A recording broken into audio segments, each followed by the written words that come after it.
Ndërsa lufta e Rusisë në Ukrainë po hyn në vitin e saj të 5, presidenti rus Vladimir Putin duket se pa vendosur vendet fqinje në shënjestrën e tij. Me frikën e rritje të agresionit rus që po i afrohet Evropës, fati i NATO-s mund të varet nga një bastion i fundit i cili po armatoset deri në dhëmb me shpejtësi. Nëse shpërthen lufta midis NATO-s dhe Moskës, asnjë pikë kufizimi detar nuk do të jetë aq kritike sa deti Baltik.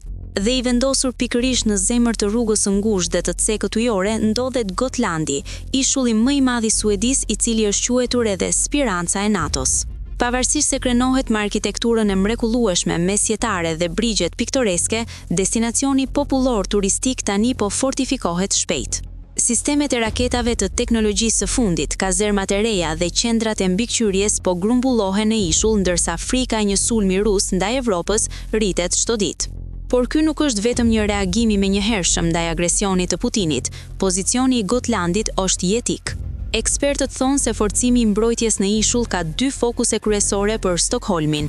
E para është të pengojë Putinin të pushtojë territorin për ta përdorur si një platformë nisjeje për të sulmuar Evropën, duke prerë linjat e furnizimit detar. E dyta është të monitorojë aktivitetet sabotuese të Rusisë në detin Baltik si pjesë e fushatës së saj të luftës në zonën gri.